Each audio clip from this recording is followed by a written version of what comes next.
Bora lá então. Boa noite. Que lindo, veio só os desencarnados hoje. Os vivos estão tudo mortinhos. Boa noite. Boa noite. Ó, já subiu a frequência vibracional da casa. Vamos lá então, né? Minha primeira do ano aí aqui no ECAC, grata pelo convite, pela oportunidade. E você vê que nada realmente é por acaso, né? É uma querida amiga do meu coração me falou um dia que os temas dos palestrantes eles são escolhidos principalmente para o próprio palestrante.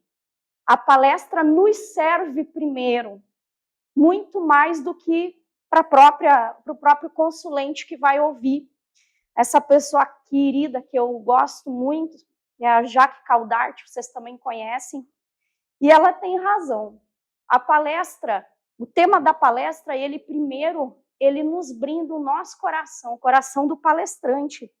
E ele tem uma congruência, uma convergência com o momento de vida em que nós nos encontramos, com as experiências que nós estamos tendo e com as buscas que estamos fazendo. E quando virou o ano, eu sempre faço diretrizes para o meu ano e eu disse, esse ano eu vou pautar todo o meu trabalho nas minhas redes sociais, nas minhas palestras em cima de família, casamento, filhos e empreendedorismo. Mas principalmente família. E quando abriu aqui, né, a agenda do ECAC, para minha surpresa, o primeiro tema estava lá. Você não nasceu no endereço errado. Você veja como realmente converge, né?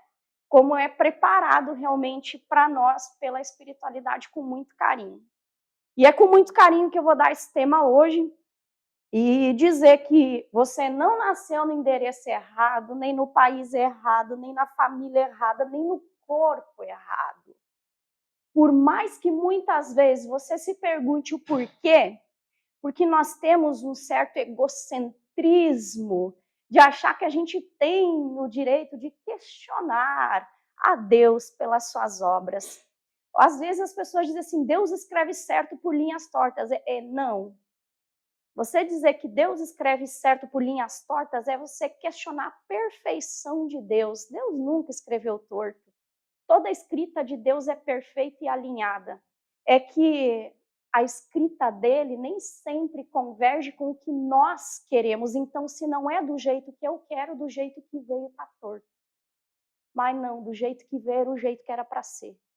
É que eu quero desse outro jeito, então, da outra forma que veio, está torto. Mas não está.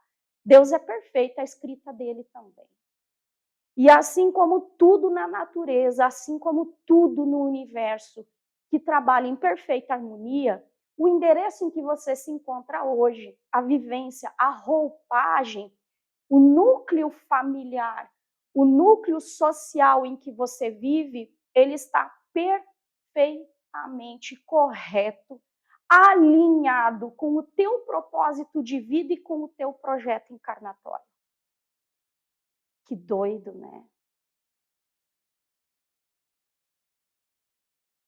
A vida é inteiramente pedagógica.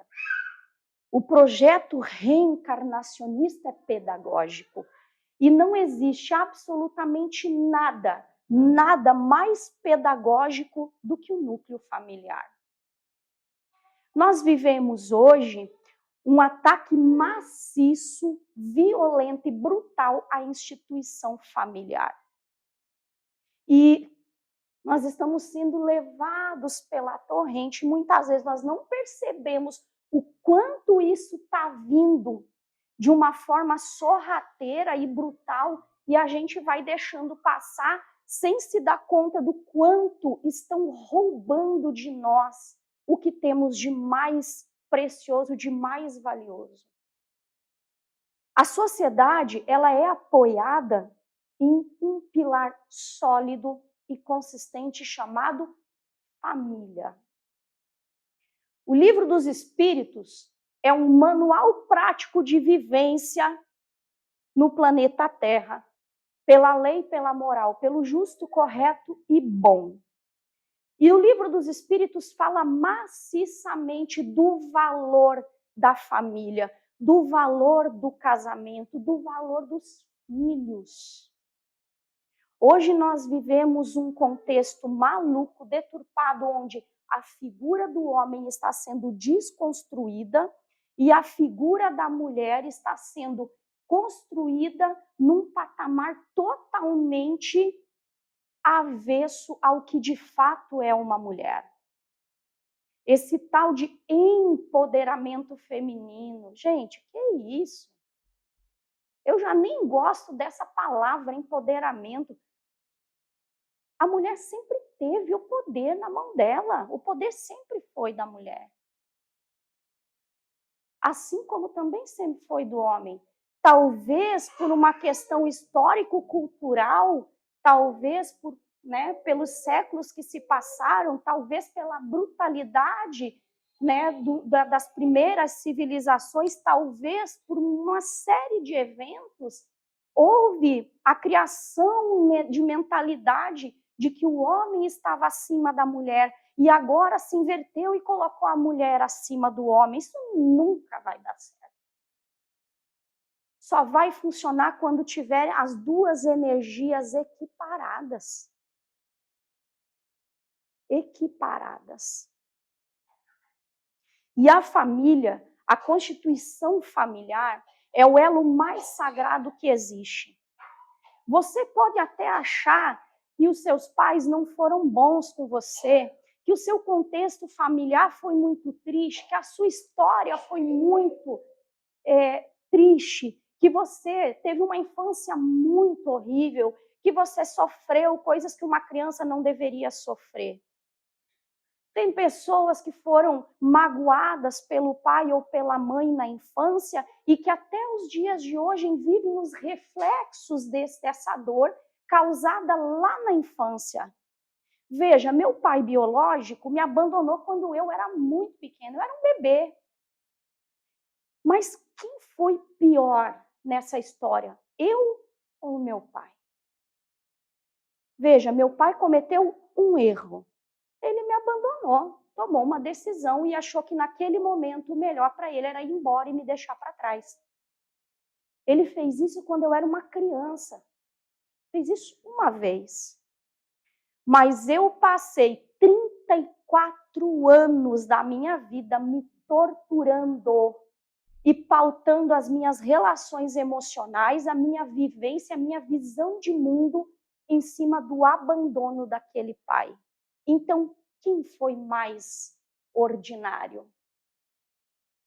Com certeza fui eu, porque eu me torturei e eu sabotei muitos processos da minha vida por não saber lidar com aquele abandono e eu fiquei julgando aquele pai que eu tive que depois de 34, agora eu estou com 36, caminhando para 37, aprender a amar, a respeitar e a perdoar, porque eu entendi através do espiritismo que o que aquele homem fez por mim, o que ele me deu, não tem preço. E o abandono dele é 1% do 100% de vida que ele me proporcionou. O que eu fiz para mudar essa frequência? Hoje eu sou a melhor mãe que eu posso ser para minha filha. Hoje eu sou totalmente presente na vida da minha filha. Então eu mudo essa frequência. Eu devolvo para ele o que é dele, eu devolvo para a vida o que é dela e eu fico só com o que é meu. O que me pertence é abraçar esse pai que faz parte da minha constituição celular, que faz parte do meu DNA, da minha história, e perdoá-lo. E amá-lo pela vida que ele me deu. O casamento... Quem aqui é casado? Levanta a mão. Ó, o povo sofredor. Quem não casou ainda? Vocês não sabem o que vocês estão perdendo. Vocês têm que arrumar uma sarna para coçar vocês. Se vocês não tiverem alguém para infernizar a vida de vocês, vocês não aprenderam a viver ainda. Vocês estão vivendo do jeito errado. Casar é o mó barato. Ser casado é gostoso demais. Hoje, vendem uma falsa imagem de que o casamento é uma instituição falida, de que a família é uma instituição falida, de que filhos não são mais necessários. Tem coisa mais linda na vida do que você encontrar a pessoa errada, aprender a viver com ela e fazer dela a tua metade da laranja, a tua tampa da panela? Ou vocês acharam que era a pessoa certa? Quem aí estava procurando a pessoa? Você está procurando a pessoa certa? Ah, não procura não, filha. Não existe pessoa certa, nem você é a certa para ninguém. Existem pessoas erradas se encontrando e completando uma a outra e aprendendo uma com a outra a viver em comunhão. Casamento nada mais é do que a junção de duas almas completamente diferentes, dividindo o mesmo espaço, tornando-se um, tornando-se uma árvore frutífera. Minha filha tem 4 anos, vai fazer 5 anos agora. Um tempo atrás ela teve uma crise de ciúmes e começou a chorar. Aí eu disse para ela, o que houve? Ela disse assim, você ama mais a minha mãe do que eu. Eu digo, você está absolutamente correta. Mas não pode, eu sou sua filha, você tem que me amar mais. Eu digo, negativo. Eu e a sua mãe, nós somos uma, nós somos a árvore. Você é o fruto da árvore. Eu não posso amar mais o fruto do que a própria árvore. Um dia você vai encontrar a sua metade e você vai, rapar de casa. E quem vai ficar comigo é sua mãe.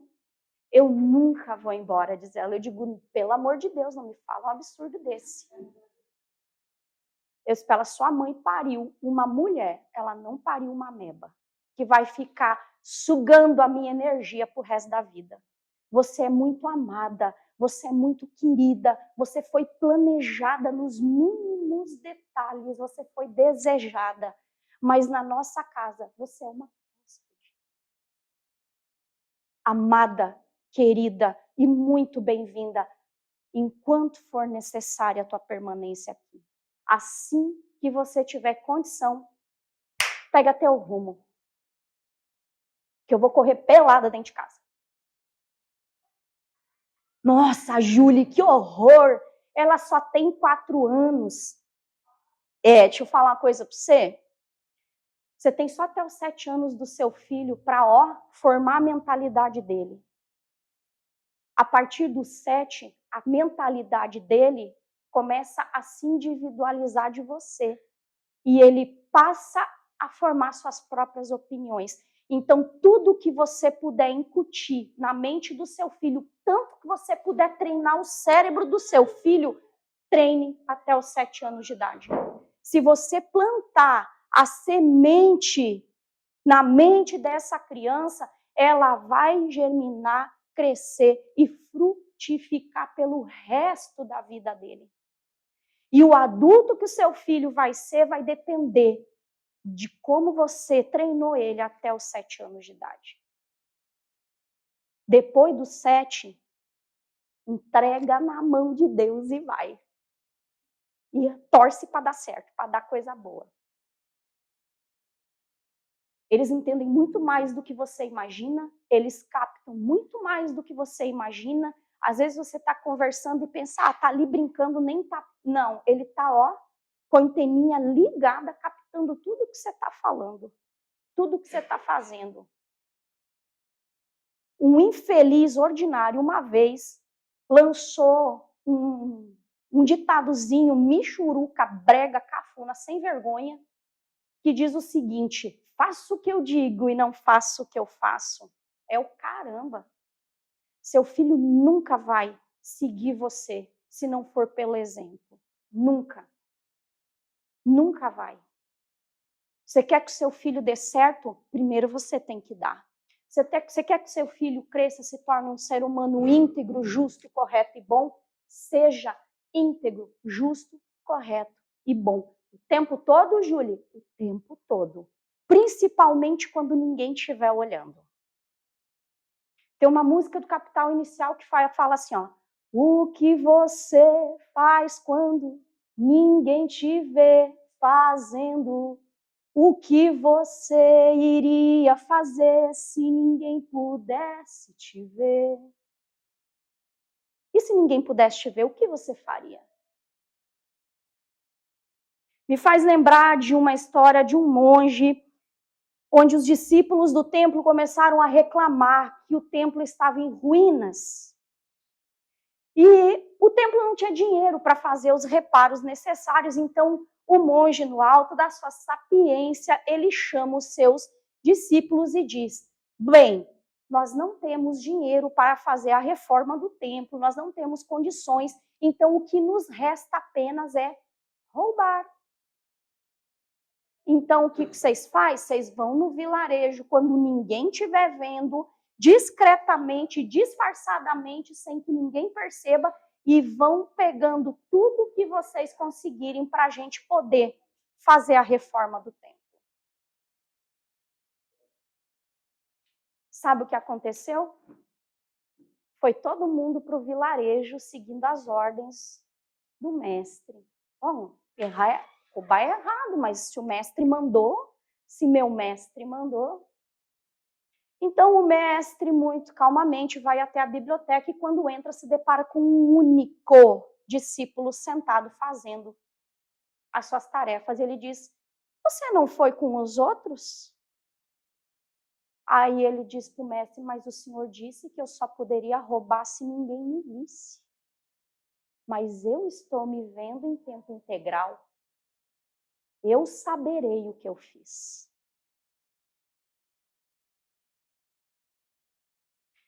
Outro dia, uma funcionária minha saiu da empresa e me colocou na justiça.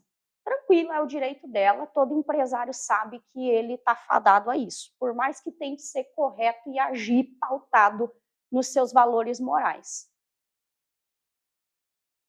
O meu jurídico me ligou, nós estávamos na sala da minha casa, minha filha sentada brincando, nós numa reunião online por videochamada, e ele diz assim: vamos negar tudo e deixar o ônus da prova para ela. Ela não tem testemunha, não tem prova, ela vai sair sem levar R$1. Eu olhei para ele e disse: negativo. Isso é por quê? Eu digo, veja, 98% das coisas que ela colocou na petição são mentirosas e fraudulentas. Mas tem 2% que ela colocou lá que é verdade. Ela trabalhava em domingo e ela trabalhou 2 meses sem carteira assinada, porque o meu Simples Nacional estava preso na junta e eu tive que esperar sair para assinar a carteira dela.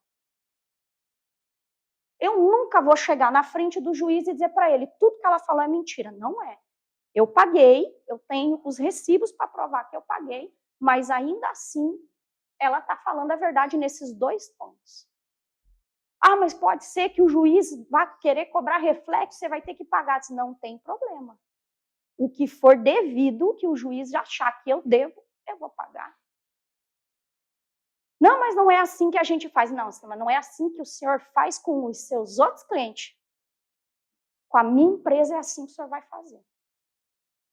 Porque eu não vou ter cara de olhar para os meus funcionários se eu chegar lá e disser que ela mentiu em tudo.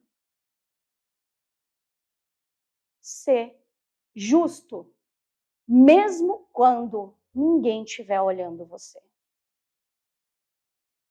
Nenhum membro da minha equipe ia estar dentro daquela sala de audiência na frente do juiz junto comigo. Ninguém ia saber o que foi dito lá dentro. Mas eu ia saber. Eu ia saber. Eu ia saber e a minha filha ia saber. Ela estava ali do lado enquanto eu estava em reunião. A gente vive perguntando, né? Nossa, que mundo nós vamos deixar para os nossos filhos? Vamos inverter a pergunta? Eu sempre falo isso nas minhas palestras e vou continuar falando. Que filhos nós vamos deixar para o planeta quando a gente for embora? Qual é o teu legado? O que você está deixando para o seu filho? Que tipo de relação você construiu com eles? Nesse temporal, a luz da minha empresa acabou durante 3 dias, nós ficamos fechados. E aí, olha como tudo é pedagógico na vida, nada você perde a oportunidade de aprender. No primeiro dia sem luz, eu estava dentro da empresa e as pessoas ficavam chegando, mesmo tendo colocado um cartaz gigantesco na porta dizendo que não tinha luz e que nós reabríamos quando voltasse. As pessoas ainda assim batiam na porta e diziam, posso comprar um pãozinho? Eu disse, senhora, nós estamos sem luz. Não, mas é só um pãozinho, mas no forno não liga sem luz. E aí, sabe o que eu fiz? Minha filha estava comigo, eu peguei umas frutinhas, um copinho de iogurte, eu me sentei na frente da padaria com a minha filha e eu fiquei lá com ela esperando as pessoas virem. Estamos sem luz! Estamos sem luz! Porque as pessoas batiam do mesmo jeito. E olha como tudo é pedagógico, naquele momento eu peguei uma pauta para falar para vocês hoje. Se você não percebe um cartaz gigantesco numa porta dizendo que a empresa está fechada porque não tem luz, e mesmo que a pessoa diga para você, eu não tenho luz, e você pede, mas eu só quero um pãozinho, como é que você vai ver o sofrimento do seu filho? Como é que você vai ver essa criança que está padecendo do seu lado sem que você perceba? Como é que você vai entender a mentalidade da sua esposa? Por que ela se sente infeliz no casamento? O que está faltando para ela se sentir feliz com você? Como é que você vai entender o que está acontecendo com seu marido? Por que ele não está contente? Por que ele não é o mesmo homem que namorou comigo? Agora o bicho mudou, o trem ficou diferente. Como é que se percebe isso? Se eu não percebo um cartaz gigantesco na minha frente, como é que eu leio os sinais que passam, subliminares no ar?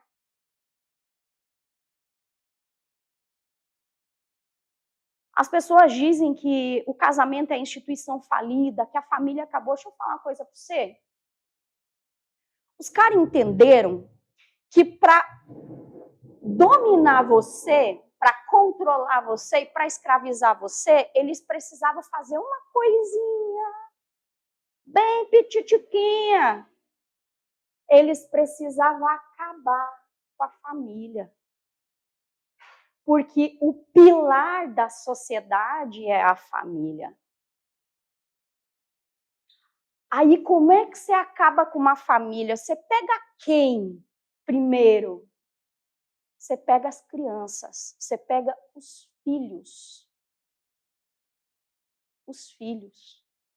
Se você olhar hoje, as grandes produções do cinema estão colocando super-heroínas empoderadas, salvando o mundo. Oh, meu Deus! E os homens são uns heróis bestas, bobos, quase que idiotizados, emburrecidos.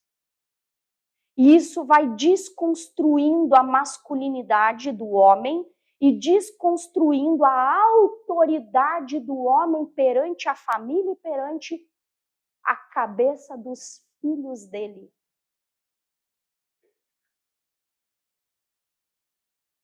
Ah, Júlia, então você quer dizer que as mulheres não são empoderadas? Olha, vocês estão olhando para uma filha de mãe solteira, moça.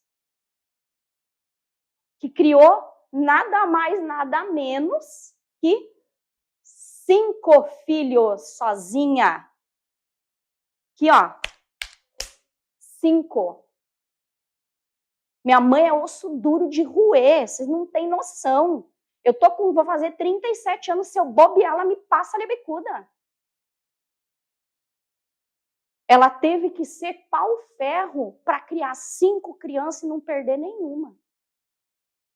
O caçula desviou a rota, deu uma capengada. Eu não vou mentir para você dizer que eu, como irmã mais velha, não desisti. Eu desisti dele, sim. Teve um momento que eu digo, chega, não vou mais buscar esse garoto, não. Quer ir, vai. Agora, a minha mãe nunca desistiu dele. Nunca. E lá no finzinho, quando ele chegou no fundo do poço, ela foi lá e trouxe ele de volta. Sabe o que é isso? Essa é a instituição que eles querem que você acredite que é falida e que não serve para mais nada. Os nossos filhos são doutrinados todos os dias pelos programas que eles assistem. Se você não presta atenção naquilo que o seu filho está assistindo, deixa eu explicar uma coisinha para você. O cérebro dele está sendo treinado do momento em que ele nasce até a vida adulta para ele ser escravo do sistema. Eles querem desconstruir até mesmo o gênero humano. Porque quando eu desconstruo o gênero humano e aí surge uma geração de pessoas que não sabe o que é, que não se identifica com nada, que está perdido, está solto por aí, você sabe o que acontece? Se você não sabe o que você é o que eu quero que você seja. Você é o que eu disser para você que você é. Os traumas que nós carregamos na vida adulta, eles foram gerados na nossa infância. Os bloqueios emocionais. Você sabia que nós, pai e mãe, somos os maiores bloqueadores emocionais dos nossos filhos? Você sabia que muito do comportamento que eles têm na vida adulta foi gerado por nós quando eles eram criança? Que os medos que eles carregam foi a gente que botou neles? Que os traumas que pautam a vida foi a gente. Olha que doido, gente. Eu passei 34 anos pautando a minha vida inteira, não criando raiz em lugar nenhum, me matando de trabalhar para provar o meu valor para um cara que tinha me abandonado quando eu era criança. Se existe alguma coisa na sua vida pela qual vale a pena você lutar, é a família. Se existe uma coisa na sua vida pela qual vale a pena você viver, é a família. A família é pedagógica. O projeto reencarnatório em que você se encontra hoje, ele foi pensado nos mínimos detalhes. É por isso que quando reencarnamos, na grande maioria das vezes, reencarnamos com pessoas que já têm um histórico em outras vivências com a gente. O filho hoje vem como pai, a mãe hoje vem como sogra, como tia, como avó. E assim nós vamos reescrevendo as histórias, nós vamos burilando as imperfeições, sanando as nossas iniquidades e fazendo aquilo para que viemos, nos tornando perfeitos. Nós somos seres perfectíveis. Lá no comecinho do Livro dos Espíritos, se você for ler, está escrito lá para que serve a reencarnação. O objetivo da reencarnação é fazer com que todos os espíritos atinjam a perfeição. Somos seres divinos, nós contemos uma centelha divina dentro de nós. Mas durante séculos, milhares de séculos, a sombra vem disseminando no inconsciente coletivo da humanidade que nós somos o grão de areia da praia, quando na verdade nós somos o oceano inteiro. Cada ser humano, ele é um universo inteiro dentro de si. É uma potência geradora, é de uma potência de criação, é uma potência energética sem limites. E a gente vai se apequenando e colocando a luz debaixo do alqueire. Quando, na verdade, a luz devia estar irradiando o planeta todo. Livro dos Espíritos, uma pergunta muito pertinente, e essa pergunta, acho que no tempo de hoje, que nós vivemos hoje, ela é extremamente valiosa. Kardec pergunta, primeiro ele salienta que de um ponto de vista geral, parece que o bem, o mal, está preponderando sobre o bem. Então ele pergunta, haverá um tempo em que o bem preponderará sobre o mal? E os espíritos, do alto de sua inteligência, sapiência e sucintos, dizem, sim, quando estes forem audaciosos. Então, o que está faltando para os bons? Audácia. Porque colocaram na nossa mente aquela sementinha que fez a gente confundir a ser bom com ser humildezinho, coitadinho, fofinho, bonzinho, vitiminha da sociedade. Aquela pessoa que nunca diz não. Uma das coisas mais libertadoras que eu aprendi na minha vida foi dizer não. Não quero, não gosto, não vou, não posso, não estou afim. Por que você não quer? Porque eu não estou afim, não estou com vontade. Não. E uma geração inteira de filhos, que é a geração que está hoje na adolescência, essa geração foi sabotada pelos seus pais, porque esses paizinho, lindinho, queridinho, não disseram não para os seus filhos. Nós viemos de uma geração, eu posso falar por mim e a galera que tem a minha idade vai saber do que eu estou falando. Nós viemos de uma geração onde os nossos pais não estavam preocupados em nos agradar. Eles não estavam preocupados em que nós amássemos eles. Eles não queriam ser amados pela gente. Eles exigiam o quê? Respeito. Você não precisa me amar, me respeitando já está de bom tamanho. Uma geração de pais que demonstravam afeto, amor e carinho fazendo coisas. Minha mãe é assim até hoje. Minha mãe é brutona da roça, lá do interior do Paraná. É um dedo destroncado, como dizem. A minha mãe nunca disse para mim, olha que coisa interessante, a minha linguagem do amor é palavras de afirmação. Eu só me sinto amada se eu ouvir. E a minha mãe nunca falou para mim, olha, eu amo você, eu tenho orgulho de você, você é uma filha maravilhosa. Quando eu entendi que essa era a minha linguagem, que a da minha mãe era atos de serviço, que ela demonstrava amor, afeto, carinho, fazendo coisas por mim, eu tive que começar a treinar o cérebro da minha mãe para ela entender como eu queria que ela demonstrasse amor. Eu passei 4 anos dizendo para minha mãe todo dia, mãe, te amo. Tá bom, filha, tá bom. Mãe, eu tenho muito orgulho de você. Poxa, mãe, nossa, obrigada por você ser minha mãe. Nossa, você foi um exemplo na minha vida. Você é o maior modelo, a maior modelagem de coragem, de perseverança que eu tenho. Mãe, nossa, muito obrigado, te amo. Tá bom. 4 anos. Até o momento que ela falou pela primeira vez, eu também. Aquele eu também foi mais 1 ano. Até o dia que ela espontaneamente começou a falar, filha, eu te amo. Hoje ela manda mensagem para mim, porque a minha mãe aprendeu a usar o celular, olha que coisa doida. Ela manda áudio e diz assim, ó, toda segunda-feira é sagrada. Ela manda um áudio e diz assim, ó, ô filha, tenha um ótimo início de semana, que Deus te abençoe e encha as tuas mãozinhas de bênção. Eu te amo, viu? Nunca esqueça disso. Eu tenho muito orgulho de você, da mulher que você se tornou.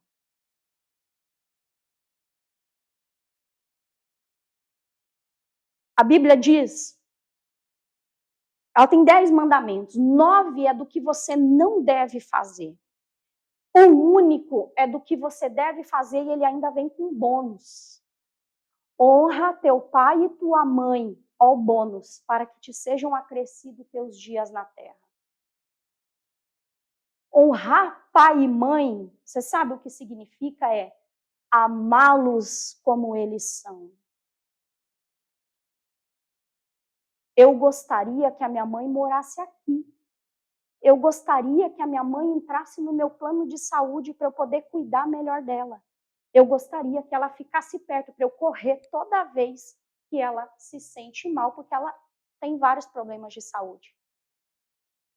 A minha mãe só quer que a gente deixe ela em paz, lá na casinha dela, no fundão da grota do Paranazão, do Barro Vermelho, na vidinha sucinta, humilde e simples dela, onde ela é feliz. E a mim cabe amar e respeitar como ela é e do jeito que ela quer. Os filhos hoje, eles esqueceram o que é um pai e uma mãe. Eles esqueceram o que é hierarquia. Hoje os filhos, eles mandam na casa.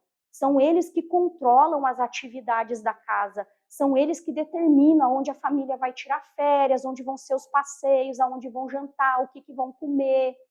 O filho hoje tem o melhor quarto da casa. Ele tranca a porta. Sempre que eu falo isso nas minhas palestras, eu gosto de olhar para os mais jovens, assim, os adolescentes, porque eu sinto assim, parece que começa a derreter de raiva, assim, instantaneamente. Eles trancam a porta do quarto. Deixa eu falar para você, pai, mãe, teu filho tranca a porta do quarto. Tranca? Deixa não, filho. Deixa não. Sabe por que não? Você não sabe o que eles estão fazendo lá dentro. Você não sabe o que eles estão acessando. Você não sabe com quem eles estão falando. Você não sabe com quem eles estão conectando. Ah, o celular do meu filho é cheio de senha, não tem acesso. É privacidade. Privacidade é o escambau. A minha filha, com 4 anos de idade, um dia foi lá, pã, fechou a porta do quarto dela. Abri. Deixa a porta aberta. Dali a pouquinho eu escutei, pã, que eles testam, eles vão testar você. Do momento que nasce até o momento que você morre, eles estão testando você. Segunda vez eu fui lá, menina, deixa essa porta aberta.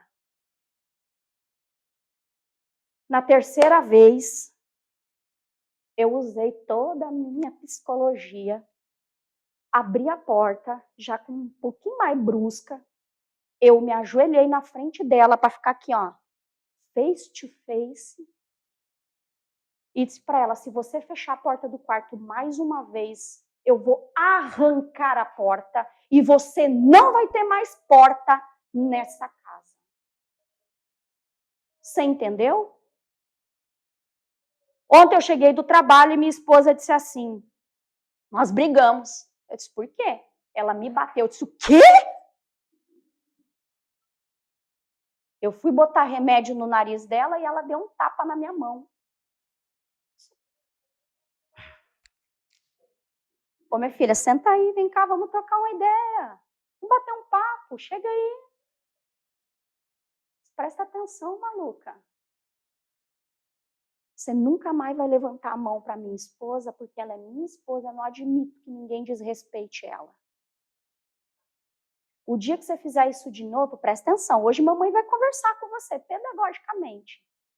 O dia que você fizer isso de novo, chinelinho vai cantar no popô. Sacou? Nunca mais. Mãe é sagrado. Eu nunca levantei um dedo para minha mãe. Eu nunca xinguei minha mãe de nenhum nome pejorativo. Eu disse, você nunca mais vai faltar com respeito com a sua mãe. Pai não é para ser amiguinho do filho. Ele é para ocupar o papel de pai. E a mãe, o papel de mãe. Sabe o que aconteceu com essa geração? A mãe, figura sagrada, poder sem limites, saiu do pedestal de mãe para vir brincar no playground e se equiparar com o filho, amiguinha do filho. E aí o que aconteceu? Já dizia uma moda muito antiga, de um pessoal que eu adoro, Tião Carreiro e Pardinho. Alguém conhece?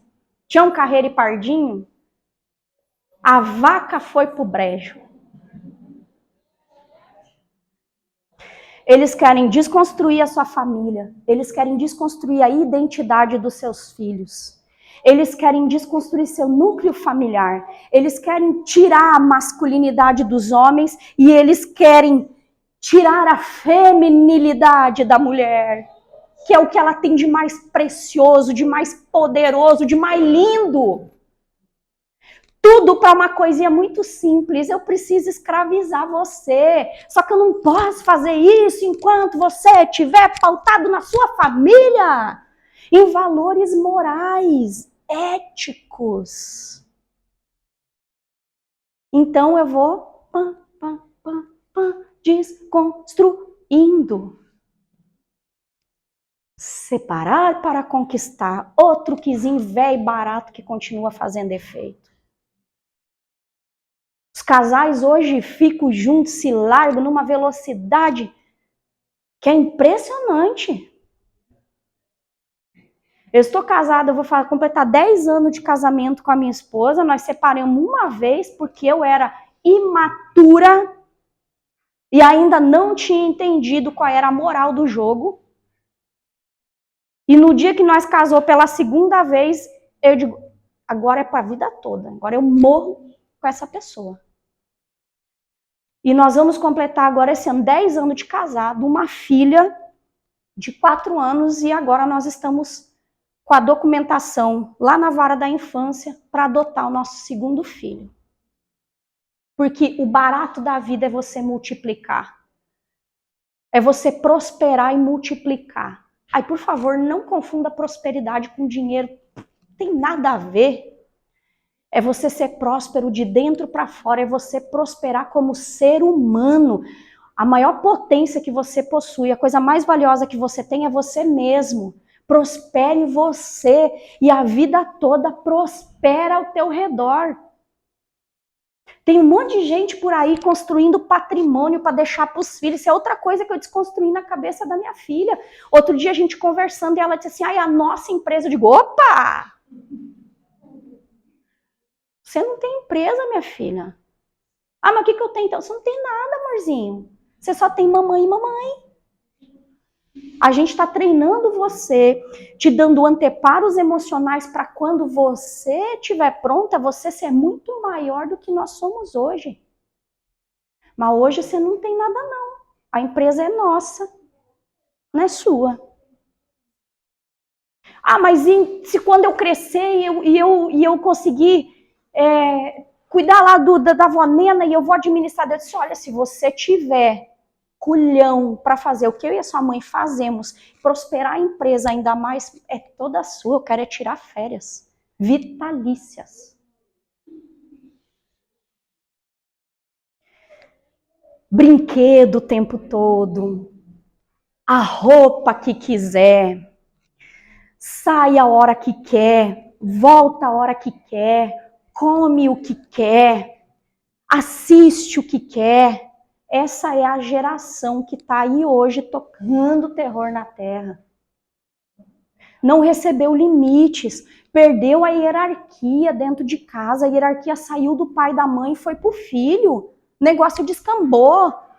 Filho mimadinho. Aí é um monte de gente com um monte de bloqueio emocional, porque nasceu de uma família que era brutona, que nem a minha mãe. E aí, quando teve filhos, teve uma ideia brilhante, como diz o querido, adorado Rossandro Klinden. Os meus filhos não vão passar pelo que eu passei. Poxa vida, mas o que você passou fez o ser humano que você é hoje, faz parte da tua história. Durante muito tempo da minha vida eu tinha vergonha do meu passado, eu tinha vergonha de escolhas que eu fiz, de decisões erradas que eu tomei. Hoje, quando a minha própria consciência tenta apontar o dedo para mim e me acusar, eu digo, minha filha, vem cá, chega aqui comigo. Vem cá, passo do bracinho da mamãe aqui, vem cá. Você é parte de mim, você fez parte da minha história. Realmente eu fiz isso aí que você está falando, eu tomei essas decisões, eu fiz essas escolhas, mas eu não sou mais essa pessoa. Mas eu te acolho e te recebo. Vem cá que eu tenho amor para te dar.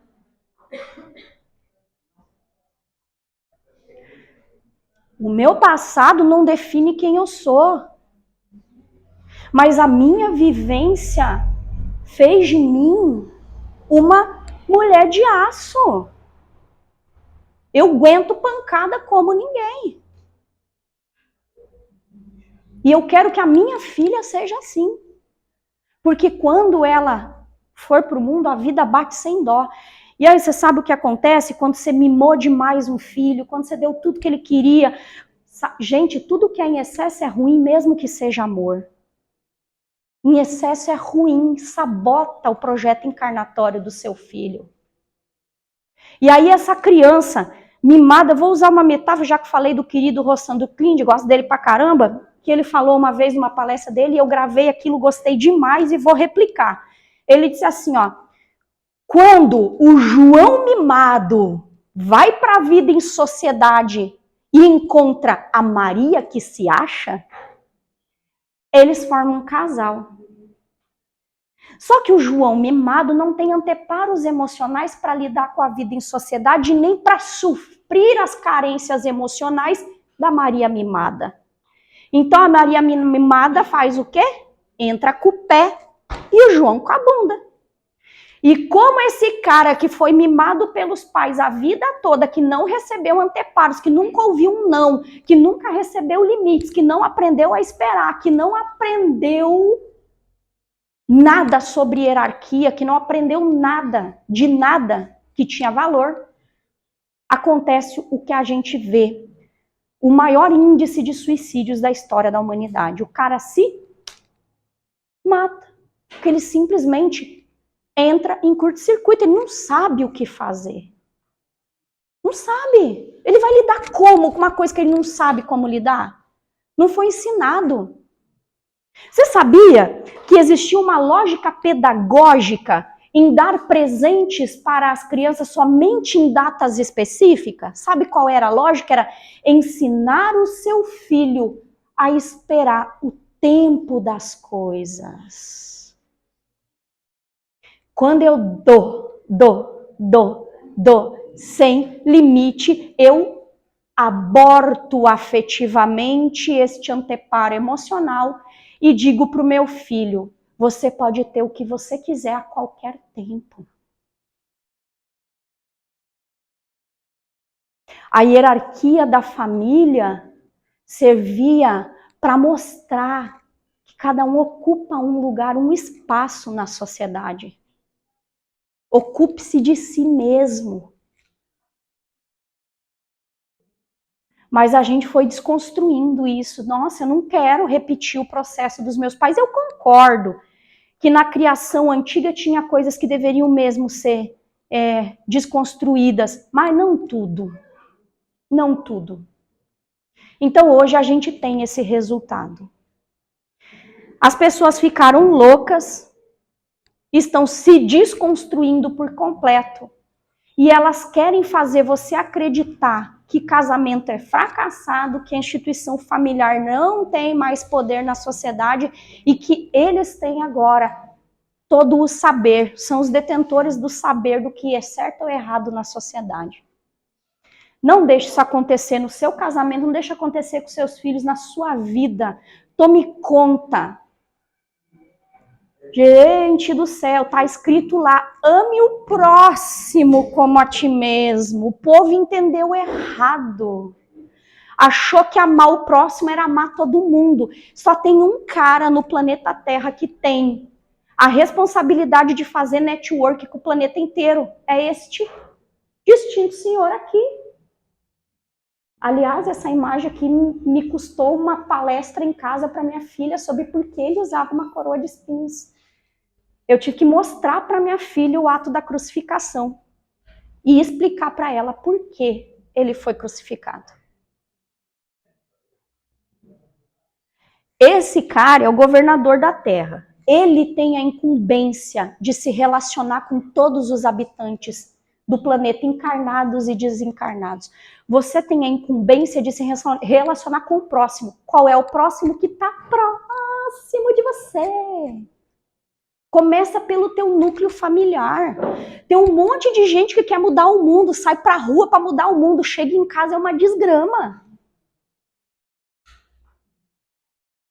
Se você não consegue dar o melhor de você para a sua família, tem alguma coisa errada. Na minha casa, as louças servem a minha família. As taças servem a minha família. A minha família vem primeiro para mim. Outro dia, Minha irmã e minha esposa estão sempre brincando, se espetando, de brincadeira. E nós estávamos de viagem marcada para o Paraná para encontrar uma irmã minha, que eu conheci agora, ela está com 42 anos de idade. A minha mãe engravidou com 15 anos e precisou doar essa minha irmã, dar para adoção, porque minha mãe ficou em situação de rua com essa menina. E depois de 42 anos de idade, essa filha voltou para o seio da minha mãe e nós tivemos o privilégio, a bênção de conhecer ela no final de semana passado. Então nós estávamos de viagem marcada e a minha esposa fez uma brincadeira e a minha irmã disse assim, antes de nós viajar, a minha irmã, para brincar com ela, disse assim, não, você não vai. A minha irmã, a minha esposa falou, por que não? Não, porque é uma reunião de família.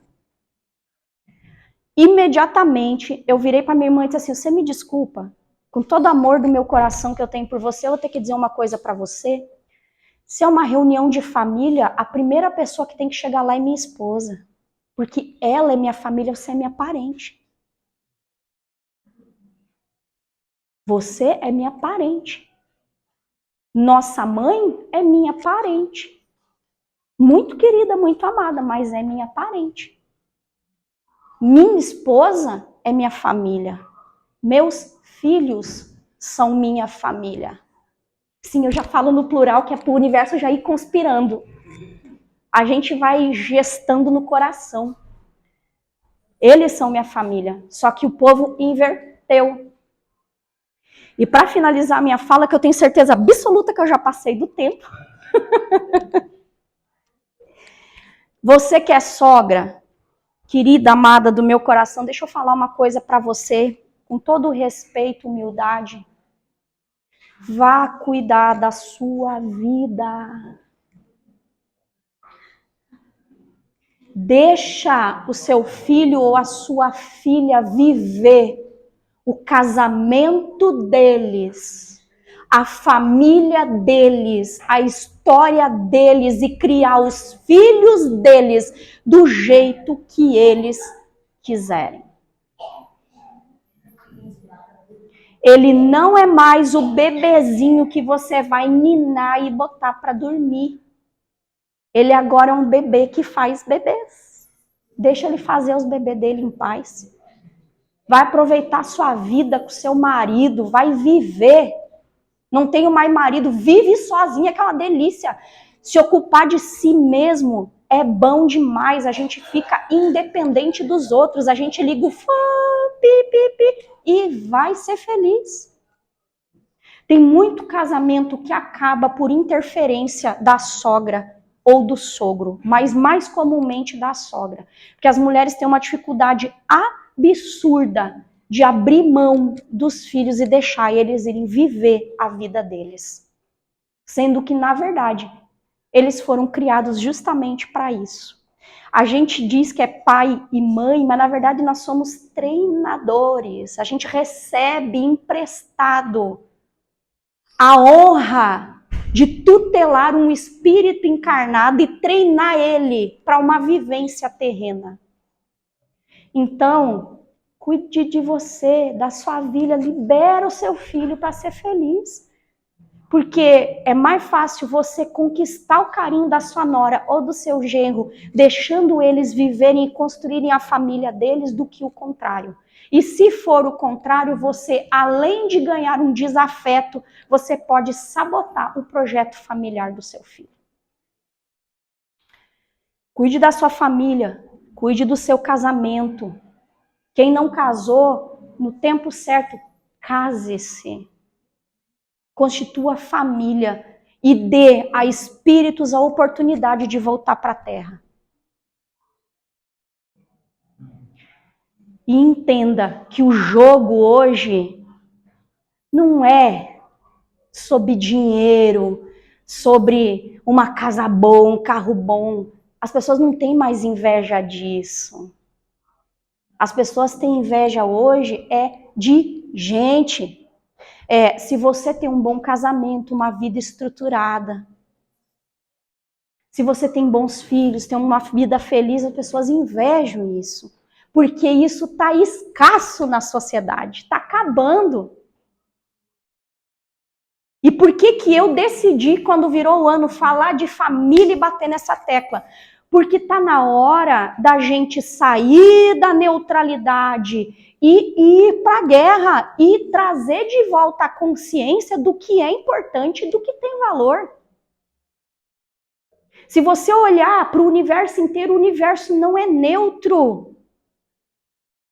O universo se manifesta constantemente. É só a gente que, por medo da retaliação, fica quietinho, acuado num canto, escondendo os nossos talentos, ao invés de multiplicar. Então, muito obrigado por esse espaço, pela oportunidade. E façam uma excepcional noite, que seja uma noite incrível para vocês e que vocês possam voltar para casa com um pouquinho daquilo que vieram buscar de acordo com o merecimento de cada um. Gratidão.